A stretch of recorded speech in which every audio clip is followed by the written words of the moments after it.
Hello guys, and welcome to Mark Tully the Vernal, a spoken journal where we talk about real life situations, personal development and mental health tools that you can use to overcome them and reach your full potential. Today is a day that's been set up since like January or something. Yeah. I'm really excited about it. I have Taylor Bradley here, who's co-founder of Connection Hub and a yoga teacher. And he's a chippy too, but he's currently doing landscaping.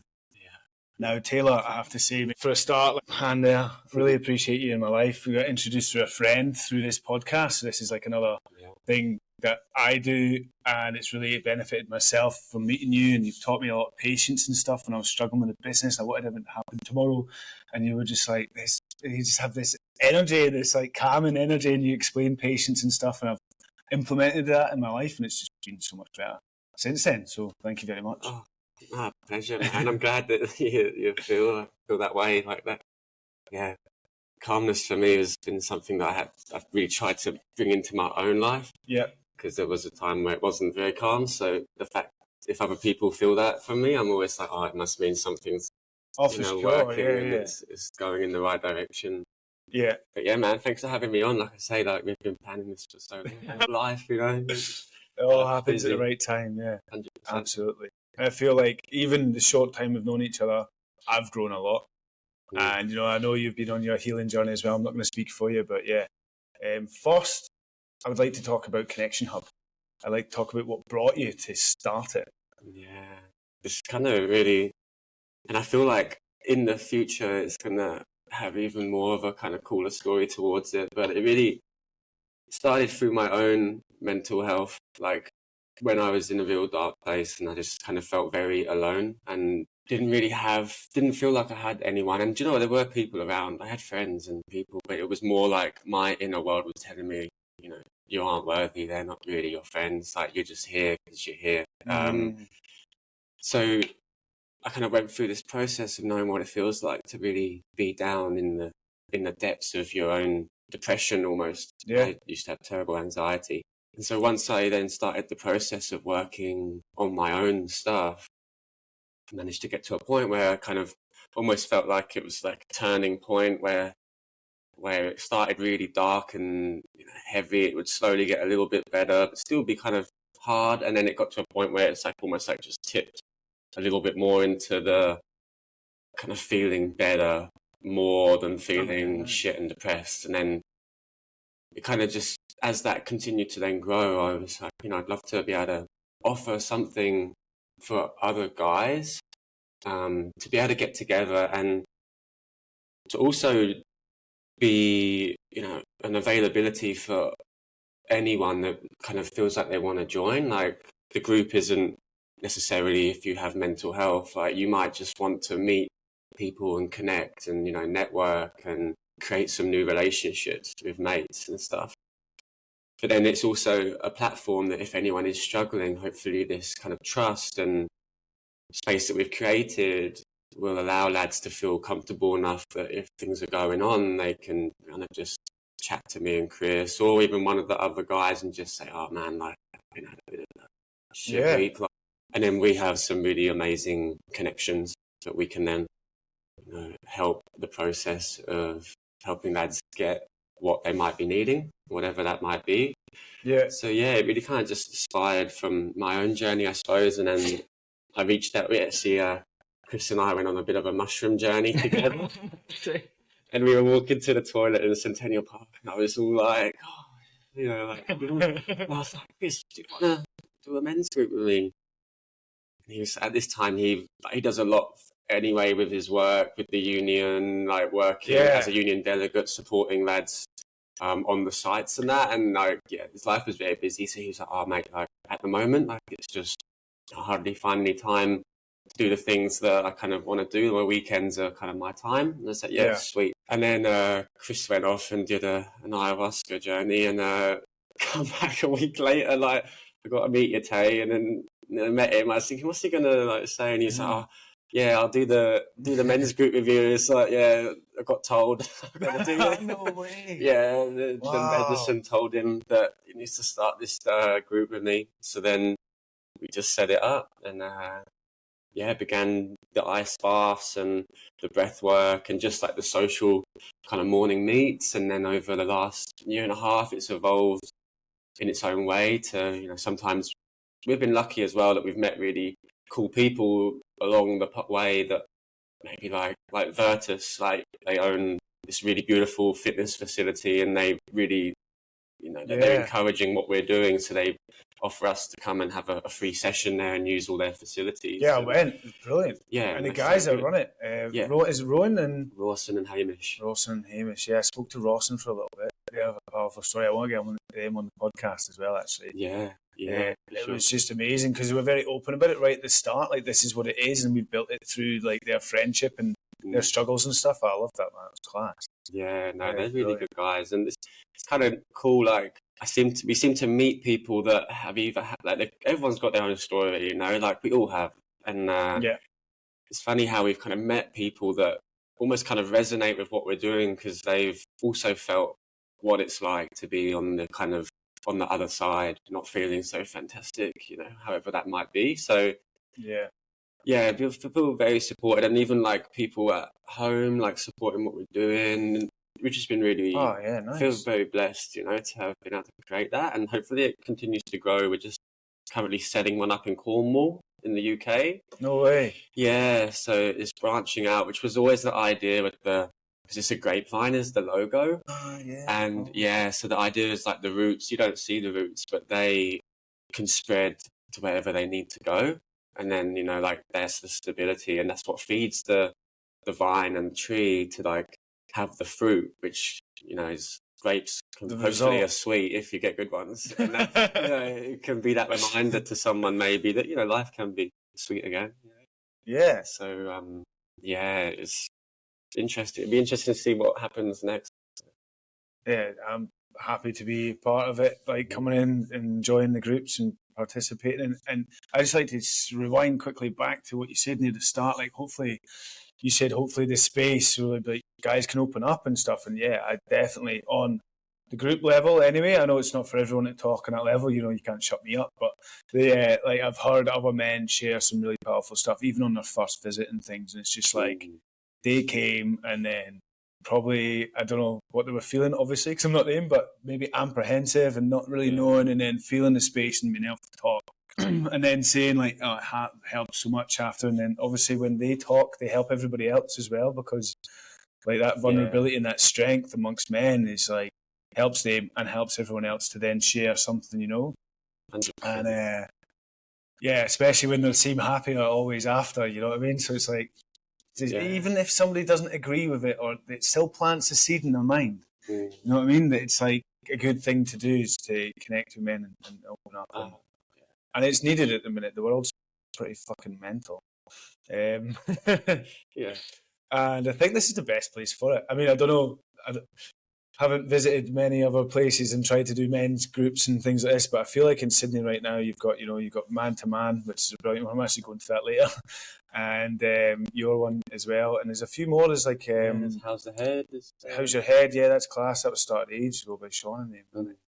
And then Phil's carrying that on now. He's a good book. He came to the he was at the gym. No, it's good. Like, and it's cool that the groups because that's the thing, like me and Chris, when we created this, it's not like to be in competition. We never thought, we never done it to be like, right, we want to be the main men's group in Sydney or that. We just thought we'd just create a space to get together. And it's even been good for like myself, you know, like, cause, you know, life's busy, like work, you know, we work, we do our training, whatever we have. And even for me, it's I wouldn't say the word excuse, but it's a reason for me to go down and come together with guys and have a social like experience and enjoy each other's company and do some kind of nice things. I always also feel super kind of energized after the events, which is really nice. So, like, that's good, man. It also like benefits us in ways too. So it's kind of always more about just doing what we can. And however that evolves, that's fine. Like, we don't have any pressure on it to be anything. We're just going to see what happens. Would you say it gives you a purpose? Oh, for sure. Like, and I feel like it was always meant to be like this for me. Like, I feel like my journey was always going to take this line. Now I look back, it's like I feel like I say, like, it's funny when you look back on things, I can see all the links now, like so much more clearer than when it was happening. I didn't have any idea. Like, even like teaching yoga and becoming a yoga teacher, because I used to have such bad anxiety. I would like constantly shake. Like I couldn't even hold my hand out without it being like this. Yeah. And I'd just be so on edge. And the whole yoga process, to then stand in front of people and like deliver a class, God, like the anxiety I was getting through that, but it was like it felt like a process of healing. Yeah, well, you faced your fears. Yeah, and then that made me more available now to be able to stand up in front of a group of lads and chat a little bit about, you know, life or whatnot, about just experiences. Yeah. Whereas, so like I could see all these little like links to build up to, you know, finding a little bit more self-confidence, just, you know, being more accepting of my voice and being able to share my truth and what I feel is right in that moment, kind of thing. So yeah, it's definitely been a really interesting journey. But I also just want to go back to what you mentioned about like when some of the lads have come down and we'll have a little kind of share and we'll just talk a bit about our week or what we experienced maybe in the breath work, like how that felt for us. And you know, I know yourself, like it often then opens up into something slightly deeper. And it's cool because I do feel like the lads, and I don't know about everyone, I shouldn't say everyone, but I feel like inside there's a part of you that wants to share. Yeah. It's more the fear of judgment. It's more the fear of, you know, what are they going to think if I tell them this, you know, because of the conditioning and the society and culture that we've been brought up in to kind of to keep everything in, you know, if I fall over, don't cry, just get back up, you know, get on with it. So that's really, I feel like it's really strong, especially in us lads. Yeah. But I can still feel at the same time there is this kind of this like inner calling for guys because I think they know like deep down that it's going to be a beneficial thing if I can just mention a couple of, even if it's just talking about like positives in your week with a little bit of something that wasn't, you wish you could change or do different, you know, it doesn't have to be big things, but even just those little moments, you know, when it's out there, it's a lot more, you know, it's got more space than when you're holding it in here, you know, so. Well, you're bringing it into reality when you speak it as well, aren't you? Because our brains are amazing at making this ridiculous reality that's, you know, can go both ways, but normally negative because we're geared for survival. But they blow it up. But yeah, I love that. I love what you're saying there. I love like the expression and sharing, and it's a beautiful thing you've created, and your confidence as well when you do sit and talk. It's like so organic and natural. I love it. It's class. Thanks. Yeah, we had a camping trip last winter. I think about 10 of us went up, and it was so cool. It was the first time me and Chris said, "Oh, should we kind of mention the idea of doing a little sharing circle?" Because like to anyone that like ever wants to come, don't feel like you're going to be pressured. You must, know? You know, like a lot of time we just get together and just like enjoy being together and just kind of having a swim or ice bath or coffee or whatnot. But like, we did think at the same time, you know, occasionally it might be nice just to offer that opportunity if anyone wants to, and then if you don't, it's fine. We just kind of move around. Yeah, but it was funny. It was funny at the camping trip because, like, we thought, right, how should we do this so people don't feel any pressure? Like, so it's just really easy. So we were like, oh, like, taught some yoga in the morning, and I was like, just have a think about today, like maybe like something in your week that was really good and you really enjoyed, something in your week that maybe, you know, you weren't so happy with, and then maybe something you're grateful for, and just like sit with it for a bit. If nothing comes, that's cool, like don't stress. And then we sat around the fire, and like me and Chris obviously went first, so we kind of was able to show that, like, you know, like it's all right, like we're doing it, and you all looking at us and not judging us, kind of thing. And then once it started, like it did, just the boys just got right into it, you know, like it was almost like, and a few said after, like, God, like I realised like I was waiting for a chance just to freaking talk, you know, like I didn't realise it till it happened.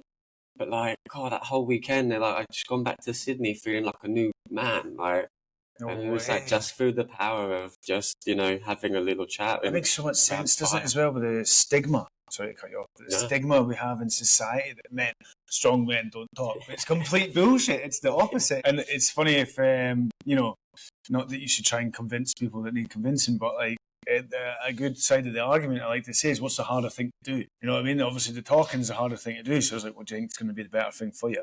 Because I was like, lifting the heavier weight it's always beneficial, right? You're running the marathon faster, or going for that promotion, or doing that yoga class when you're scared of it. You know what I mean? When you've got you face your fears and you beat them, the harder thing to do is always the better thing for you.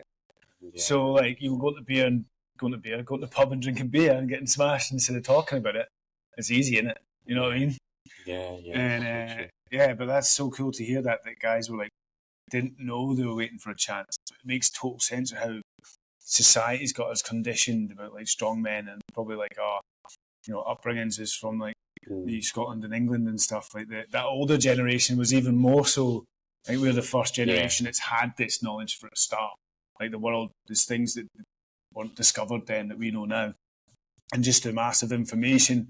There is positives and negatives, obviously, but one of the positives is the fact that like we can go get loads of information on all this sort of stuff at any point. Yeah, it's certainly. I feel like now is a bit of a shift where people are more curious to learning a little bit more about this kind of stuff, and it's also like something I always feel like it's really important is that everyone's on their own kind of journey, and for some people they're not ready, they're not at that point yet. So like I know you mentioned it earlier, like without kind of trying to force or push it, like something I like to be really kind of aware of, because sometimes I do it unconsciously because it comes with the best intention, like you see a friend or someone that might not be seeming their self, and you just think, and I've realized that everyone is on their own time period, and it might not even be like at this lifetime that they're ready for that, and that's absolutely okay. Like my teacher, she was saying to me about this, like because I basically I have like a lot of energy stored here from when I was a kid. Like I feel like I have the weight of the world on my shoulders sometimes, and so we like unpack that, and she helps me understand what it is, and she kind of like told me to just put my hand there, and instead of like trying to heal the ball, trying to put energy into it, just let your hand be there, so that then when the ball is ready, it can soften into your hand, it can rest into your hand. So it's like as a friend, so when we're with friends and stuff, we can still have obviously when human, we feel things, we can have our own ideas, but just to be like the hand that doesn't press anything or try to support or try to heal, but just be the hand there, that so in their own time, if ever they feel ready, your hand is there so they can just rest into it.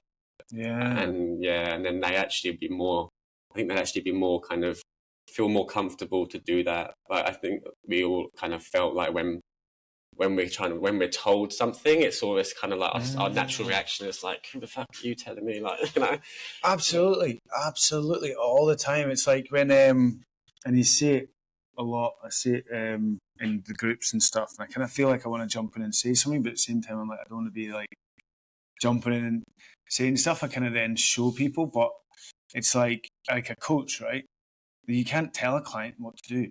It won't work. It's just instructions. And even if they love what you're saying, they're not going to do it forever. You know what I mean? Whereas if you ask questions for the aim, like, what do you think is the best thing to do in this situation? Would this help? Would that help? Or like, what about if you went on this, or what have you done in the past? And then you can like ask a load of questions, and then it's theirs, right? And because their answer will be different to what your instruction is anyway, right? Yeah, it's so true. That's so true. I love what you're saying as well about the ball. Like, well, what's the energy? Your energy here. Tell me more about that. Fuck me. I feel like that was like my intuition went bing. Let's talk about this. So like I have like fucking years of trauma that is stored, and this has been like the last 3 years just working with my teacher to help. It's almost like a web that like bounds me internally, and they all have different points, different energy sources, and it's grief, shame, guilt, resentment and anger, sadness. Like there's so much, and I just kind of unpack it one at a time with like my teacher, and that's when I then go and do like ceremonies with her to really go into the depths of it. So like it was literally yesterday was the session with the world in my hands, because like I'd found myself trying to influence a friend to maybe take a look at trying to get to join Virgin Active. So I was like, you can do yoga, Pilates, whatnot, and I was like I realized after that it's actually like more not, it's more like pushing him away, because it's like he feels like I'm trying to sell him something almost, kind of thing. And I'm like, I get it. And I realized that I said it like comes from a bit of an unconscious place where I just really care. Like, best intentions. Yeah, but I realized it actually has a negative response, really.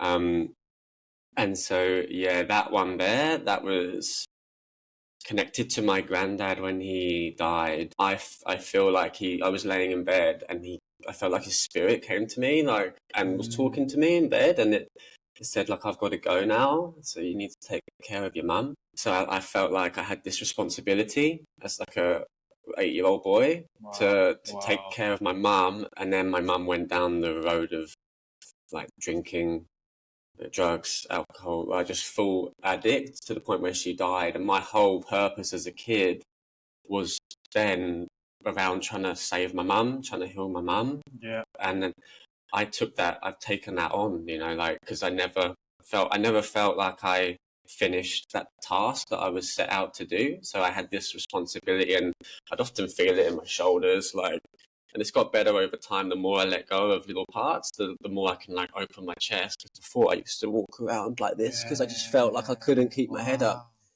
So yeah, it's beginning, like, you'll probably even notice it in this video. There'll be moments where I just like, everything rolls forward. Yeah. It's this weight. I could do that as well. Yeah, and it's had like, and so yeah, she basically took me through this process where I could see myself when I was that 8-year-old boy laying in the bed, and I had this ball of what it looked like the world in my hands, and then begin this whole process of me stepping in as 33-year-old Taylor to kind of remind that little part of me, the inner child of me, that, you know, we don't need to hold this anymore. Like, it's okay. Like, you can let go. And at the beginning, he wouldn't let it go. And then it's like, right, like, is there someone else that can come and take it? Like, is there anyone that could come and take the ball, take the world? And then like the white and gold Power Ranger coming to them. And like, as a kid, like, that was my thing. And then I was like, I know just who to bring in. So then it's just like kind of just envision the Power Ranger coming, and then like, well, Taylor gave it to him pretty quick. And he was like, sick, you can handle this. And then then just took it away. How cool were they back in the 90s, wasn't it? Fucking class, mate. I was actually thinking last night I was going to watch one of the films with Ivan Ooze, because like, as a kid, like, I'd be in the living room, like, freaking like doing all the moves and that. Transforming. Bashing my little brother. Oh, poor bugger. Yeah. Yeah, so like, and that's like, it's kind of nice, like, just that there's so many stories that I've had where I've gone through this process with her, and it's every time you just feel like a little lighter, a little bit, can relax a bit more, because it's been holding me back from being able to really kind of just relax, like, to know, like, from where I started to now, it's like complete next level. Like, I used to, like, man, like a car could go past the house and I'd be like, jump in, and like, you know, I could not soften at all. And then over time, it's just allowed me to get a little bit softer. And now you seem like it's such a calm, relaxed being with this like aura of, you know, stillness around it. Amazing. Thanks, man. It's amazing. It kind of, that's another reason I'm so passionate about what I do, because I know, like, if I can do this, anyone can. Like, anyone can. Like, people say, oh, you know, I can't meditate, like, my mind's moving. Like, trust, like, you can, because I know exactly what that was like. Like, just thoughts, thinking, just very similar to myself. Like, I used to party, and people would call me like, oh, you're a fucking Raji or a mad bastard, and I'd be proud of that. You know what I mean? I'd party like fuck, I'd fight like fuck, and it was just this ball of mayhem. And it's funny because I'm never going to be the person that's like, oh, that was a shameful part of my life. I actually really enjoyed it, and when I look back, I still like, I mean, understanding the trauma response that I was in, that's the sort of part that the more I understand is that I don't like, but the actual product of that and what we were doing and the friends that I created, friends for life, best friends, you know what I mean? Because you're all in it together, like in your trauma responses sort of thing, you know? So, yeah, but going from that and being that person, and one of my things that sunk in for me was the relatability that I have to the younger me, to like, very similar to yourself, to be, I would have listened to me, you know, I'd have listened to the guy who'd been there, done that, and then had come out on the other side, and like everything's fucking way better. Like, you know what I mean? Even coming over to pick you up this morning, I was just sat in the ute and I was like, life's great. Like, you know what I mean? Whereas normally I'd be worrying about blah, blah, blah, blah, blah, and thinking all that sort of stuff. And I still have all the life worries that you normally have, but it's just, I know how to deal with them better. It's easier to navigate, isn't it? Because life is always ebbs and flows. Like, I still have moments where it'll be like a reminder in whatever way. And normally I feel like it's the next lesson coming through. Yeah. You know, like for me, like I say, I've got this web, and it's like I might heal one part, but then by releasing that, it will show me the next part, and then I have to feel that again, and then go back to like that kind of, you know, it definitely is moments where it goes, things get heavy and dark again, but like you have that kind of resilience and also a little bit of a toolkit, you know, how to navigate and manage it. Sorry, how does that feel for you with your toolkit? That's the question I was just about to ask, actually, but what you're saying there really interests me because I agree, and same. But when you're going back down, how does that feel compared to where you were?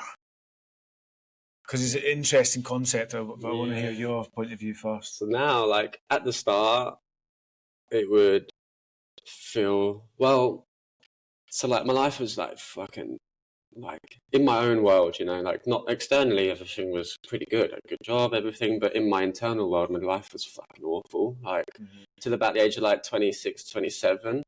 And then I had a moment where I just like felt like this bag of bricks just fell off the back. Wow. And that was the first like real kind of moment where I thought like this is kind of what started my whole path of really getting into healing and whatnot. Yeah. And I never, so touch wood, I've never gone back to feeling quite as dark as that point was then. Yep. But obviously, the more that I'd feel better, there would be moments where it would kind of like take some steps back and just like fluctuate. At the beginning, it was like quite like, you know, kind of scary because you're like, oh fuck, am I going back? Like, I don't want to go back. Like, yes. And then it actually was holding me more than when I started to actually just accept, all right, what's this trying to show me? Like, what is it that's triggered me here to make me respond like this or feel this in myself? And then once I've had the guidance of some really beautiful yoga teachers and mentors, they helped me to see it as, you know, really a really beautiful opportunity to discover a little bit more about what it is that normally little Taylor needs. What's he needing that's gonna, you know, help soothe him? Because that's like where the response is coming from, that part that still, you know, feels broken or like hurt or upset. The little boy with the world on his shoulders and this responsibility in his hands. Like, that's you painted such a vivid image in my head as well. It's amazing, like the magnitude of that situation that you felt. Yeah. Do you know what the funniest thing? Wow. Well, it's not funny, but thanks for sharing. No, it's a pleasure. The funny is how humanly, and I don't know if this is the same for everyone, but even giving that ball away, because I'd had it for so long, it took us a little bit of time for him to, like I say, I had to get the gold and white Power Rangers. I wouldn't give it to anyone else. But there was this like, almost like a bit of an attachment to it, because it felt like this identity, and an identity like this, and holding this was my connection to my granddad, to my mum, like to all the people that have gone that I love. Holding this ball keeps me connected to them, and even if that means, you know, suffering all this pain, it's like, oh, you know, do I want to let go of that? And it was like, kind of, it shows that how even negative emotions, that we can get drawn to, you know, getting attached to all sorts, I feel, for me anyway. But yeah, no, it's definitely it's been an interesting process of going through. Like, there's always so many. Like, you can't take my ball because I'm this hero and this is my identity. Yeah, I'm not finished with it yet. This is my job, you know. Like, this is what gives me life, you know. Like, but then, isn't that amazing? Once I let go, it's like, oh, thank God. Thank you for taking that. Like, oh, I didn't realize how good it felt till I tried. Fuck, it's so interesting, isn't it? Yeah, it's a super. What brought you to the ball thing? Because I've done the inner child work as well, and it was like this scared, lost little boy, and I went and gave him a hug and told him, like, you know, that it's okay. Like, I'm here now. I've got answers for you, and what I don't know, I can go and find out. So don't worry about anything. Yeah, it was fucking. It was a cool session with my therapist. Like, when was it? A couple of years ago or something, and I was bawling my eyes out. But I wasn't bawling my eyes out crying. I mean, I was like, I'm not trying to be all macho here, but it was so interesting because I was just pouring from my eyes, Yeah, but I was talking normal. Yeah.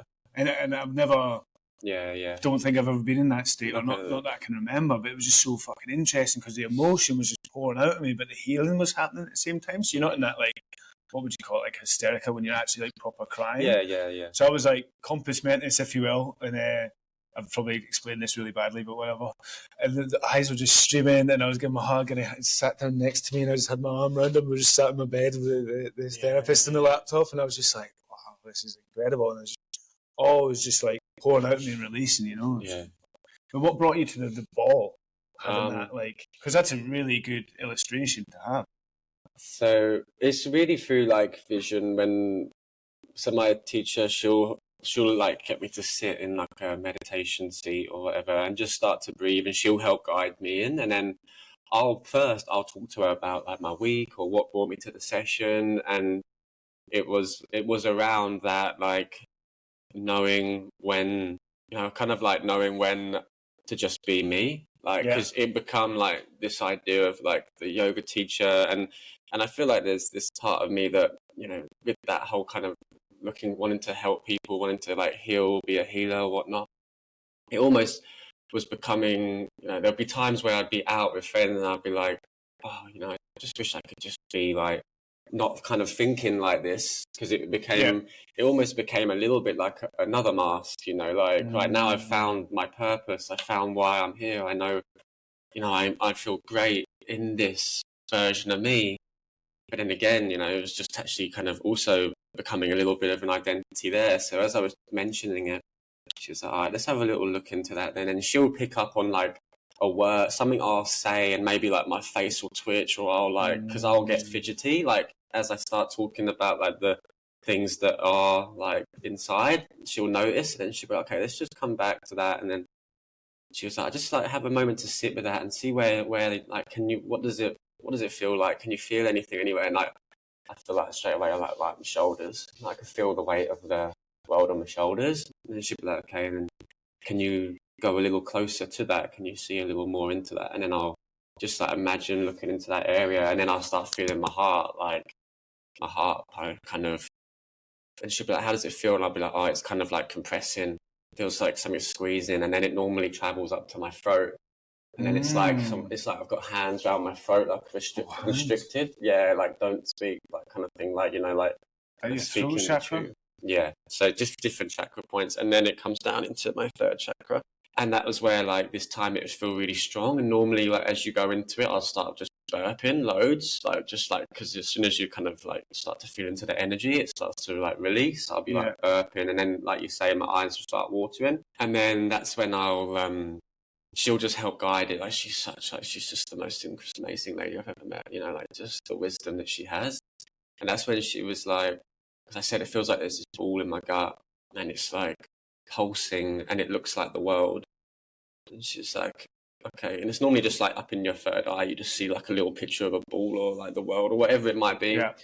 And that's when she said, can you just bring your hand to it and just you're not doing anything to it. You're literally just letting your hand rest there, so that whenever the ball feels ready, it can rest into your hand.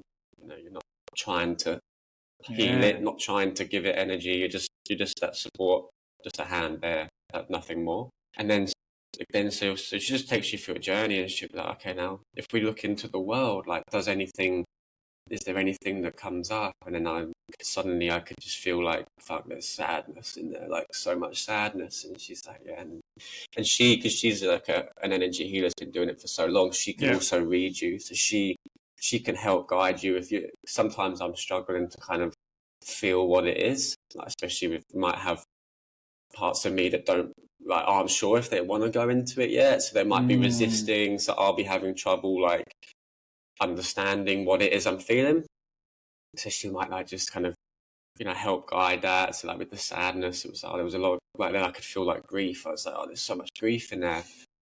And just went into it more. And then for there, I started to get a bit stuck. Like it was like my like inner child or kind of unconscious was like, are you sure? Like you want to do this? Like, and it was kind of back and forth. And then like I could feel like 3 different times in my life that needed to be like processed and gone into, but it was almost like it was really scattered, and it would just take me back to the world.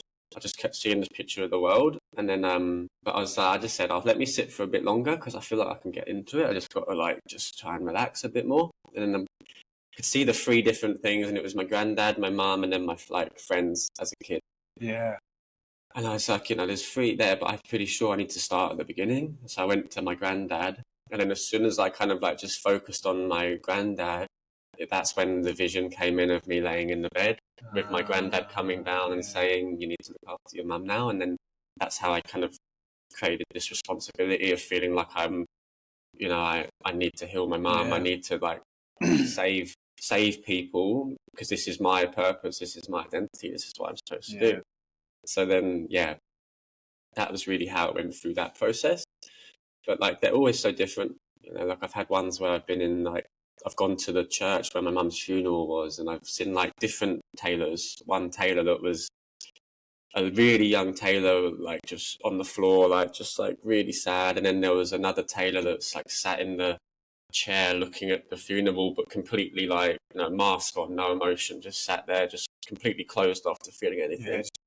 And then there's another tailor that was up at the coffin, and he actually had like a knife in his hand because he was so like angry and just like so angry at his mum for hurting him so much, and leaving him and letting him do all this by himself, and then it would be again the process of just going through whichever tailor was more kind of ready to be approached by the 32, 33-year-old tailor, and then it would just be this slow process of maybe just like putting out a hand, and then one of the tailors was like told me to fuck off like straight away, like then he was like, just back off a bit, like just back off and maybe sit down, and then it's amazing. Was he a teenager by any chance? This was the one with the knife, like he was just like freaking livid John, he was just so angry at life and everything that happened, and but then over time, just through that session, one step at a time, managed to like eventually kind of bring them all together and have like a nice moment. And that's when that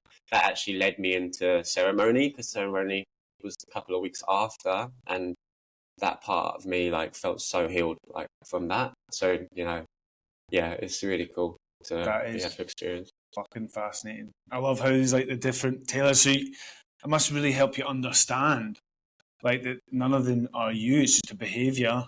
Well, they're all you know what I mean? But if you know what I mean, like you don't have to be like that. So it's like you can go, oh, there, and see them as individual layers instead of like a whole sort of issue, if you will. Like, you know what I mean? Like, I know when you're in it, when I was in it anyway, it was just like, that was just me. That's just who I am kind of thing. But then to split it up into several different things like that and then go heal them individually. That's the thing, because we have the masks, like, they're all like, a lot of them are just protective mechanisms, right? And like the inner child, like the essence of that is still there. Like the heart's the real you is always inside. It's just we're just using different things to protect ourselves because of what we're, it's scary. You're born into a world where you just look on the news and it's like there's killings, wars, rapes, all this. For me, my nervous system is just like, I was so scared as a kid, like of just like people trying to chuck you in their car, because you get told like don't talk to strangers. As a kid, petrified. Yeah, here you are talking to me. a little bit different now. Yeah, wow. And these healings, just for anybody that wants to like maybe get into something like this, it's energy healings. Or like, so it's a shamanic healing. So, but it's done through energy work. But she's kind of like for anyone that like has ever heard of shamanism, it's probably one of the most profound, amazing things I've ever been involved in. Just watching her like work is and it's all kind of intuitive. Like she's been doing it for 30 years, so she's a real master of it now. And like when you chat to her, she almost knows you better than you know yourself. And it's just through the energy that you're radiating outwards, she'll just be able to read it and see it and then take you through these journeys. But she does like for me the one-on-one sessions. She also does coaching and stuff like that. For if to help like understanding how to maybe navigate certain situations. If you're kind of feeling a certain way about something, she's very good just to be able to help. For me, she changed a few things, changed my life, but yeah, she certainly has been a huge part of that. Incredible. And it's kind of cool, you know, like we say, we like the great thing about the Connection Hub is that hopefully, you know, the way we try to hold the space, just being like an easygoing, you know, no pressure to do anything other than just enjoy a chat with other lads. It kind of has that energy about it that can feel quite comforting and quite kind of safe. And that's like, speaking within like half an hour phone call, you're telling her everything because she's just something that she does, something she has within her. Wow. Like her heart is just so like open and vibrant. It almost just like, for me, I call her mum now. I said like, you're like my second mum because you know I've missed that, and that's it feels like role, isn't it? I feel that like connect, like love from her, which is really cool. I didn't think I'd ever feel that again, so that's very lucky. Very cool. Yeah. Wow. Yeah. And it's like there's no medicine or anything involved, or not with the sessions. It's purely just like a guided chat, and she'll just help guide you into it. Yeah. No medicine, nothing. It's pretty amazing. And she works with, you know, all sorts of people. She's got clients that are like 80 years old. She's got people all over the world that she works with and does sessions with. So yeah, like can do it all through a Zoom chat, you know, like, and it's. Is she in Sydney or where is she? So she's south of Sydney, up towards Jervis Bay way. Yeah, nice. Yeah. So. Oh, it's fascinating. Like I've never done the energy. Did ayahuasca near the start of May.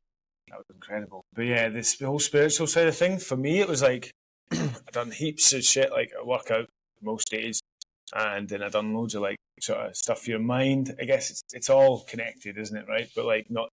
I wasn't directly doing any spiritual stuff. Yeah.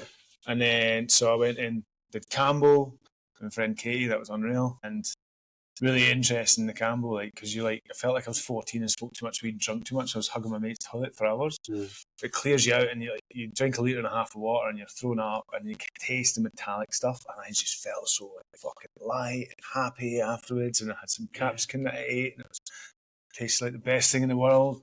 And sorry, I just nearly knocked the light over. Yeah. Just in case anybody's wondering why I'm like. But yeah, it was incredible. I felt like, you know, back in the day, or even now, like you had a few beers with the boys and everyone's fucking amazing. I felt like that stone cold sober driving home. It was just like the euphoria. I was just like, wow, because I'd been feeling quite depressive.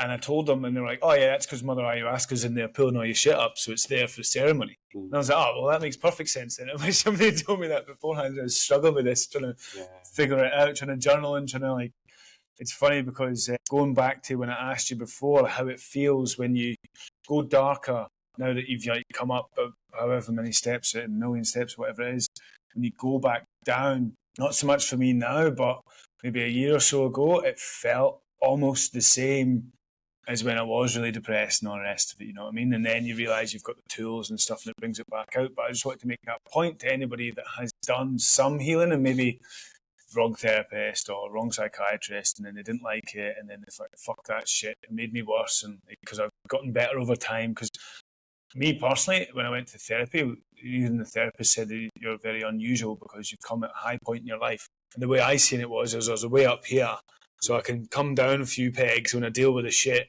opposed to being at a different level and then going even deeper, you know what I mean? So I felt like I had a cushion, if you will, of my happy state, you know what I mean? I'd just been home, and I went into it, and to be honest, it exploded into all this. Like, I loved it. Yeah. I loved it. And the things did get darker and stuff, but yeah, I just wanted to make that point and hear your point of view on it as well before, when that it can feel the same, but it's not.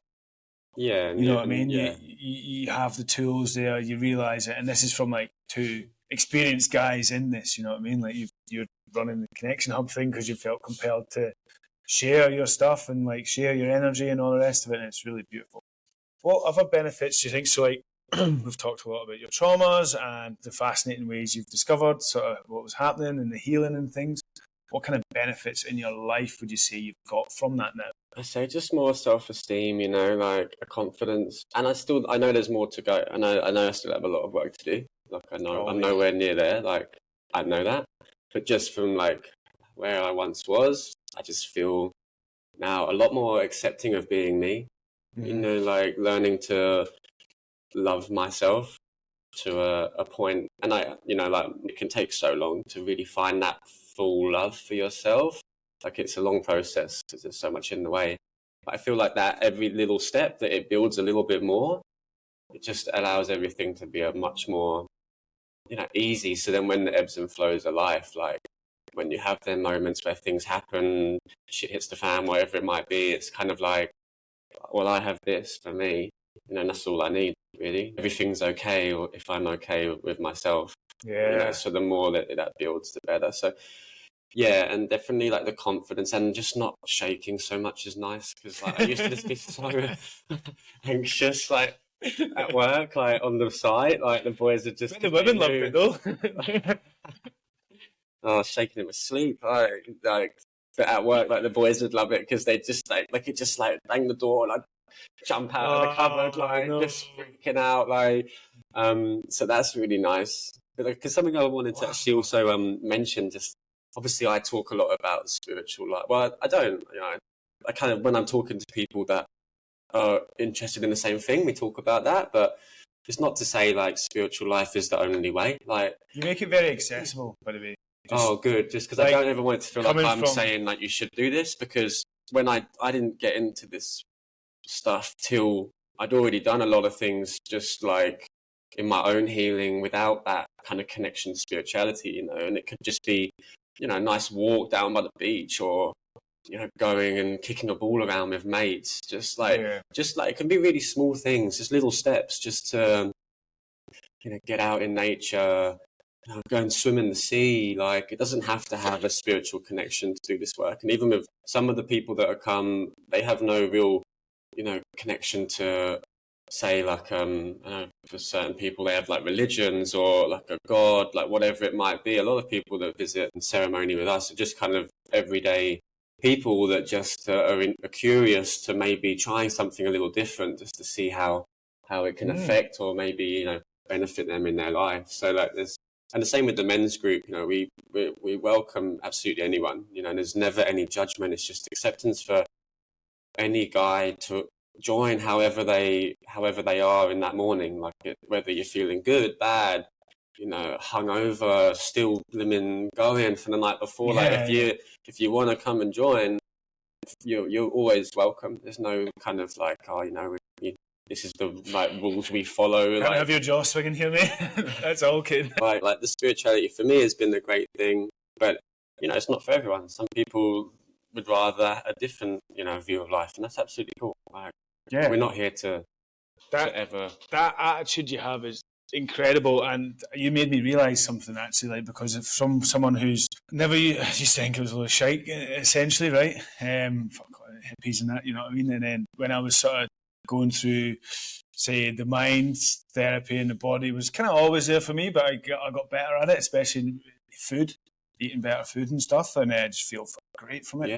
When I was kind of accepting of the spiritual world, but I didn't know much about it, as you, my friend Katie, but I remember now when you were talking about it in the pool in Botany, you made it so like accessible for someone who was, let's say, a non-believer, if you will. I wasn't 100% sold on it. But I am very curious, and that's a part of me that I love, because it makes me accessible and open to discovering all these things that I've been discovering. But the way you spoke about it was like a link between, like, sort of, I don't know how to explain it, but, you know, like, they say the stigma, actually, that's a good way to explain it, the stigma of society, and how men should be strong and never talk and all that bullshit, to, like, the spiritual world. You were definitely, like, relatable in the way, and I say that as a massive compliment, because there's people that have spoke about it in the past to me, and people that still do, even though that I'm now accepting of it and in it, and the way they talk, they're so far in. I'm just like, whoa, like you crackers, mate. You were just so fucking,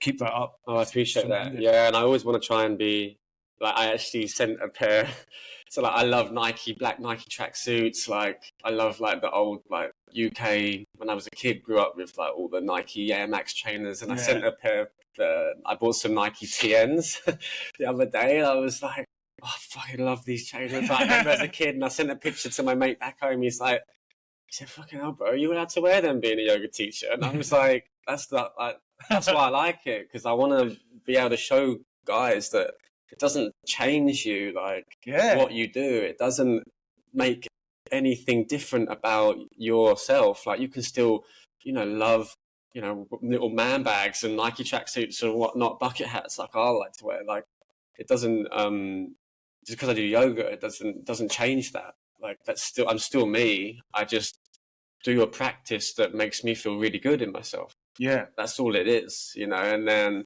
it's kind of like, just for me, obviously it evolved because I enjoyed that feeling, and it showed me another way of releasing instead of hitting the gear, like, which had been a release for a long time. And there's still times in my life now where I have like them kind of moments and relapse, and we'll go on just a bit of a big one, just like to kind of get it out of my system. But I've found other, and it's, it's like moderation. If it's, I think if it's 2 or 3 moderation, times a year, like, and a bit like in between that, I found these other ways that have really kind of helped me not always need to really, like, move towards that, which has been like, for me, felt like a really great asset to have. Growth.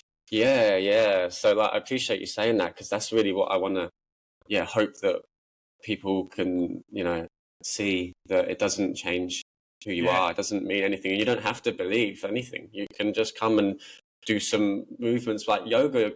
I got into yoga for my body because I was doing a lot of kickboxing, and I say we went from kickboxing to yoga, and like all the MMA fighters do yoga. But you know what? It saved my back, because I was going physio, chiro, spending thousands, and they would like click me, push some bits and bobs, and I'd walk out. Yeah, and within a week I'd be back, because I wasn't actually healing the area that was causing the trouble. I was just kind of temporarily relieving, like putting a band-aid on it, and then it would come back. But with the yoga, it changed my body shape and just realigned everything, brought everything back into alignment, which at the beginning felt really weird. Like I felt like it was getting worse, but it was actually because all this movement was happening.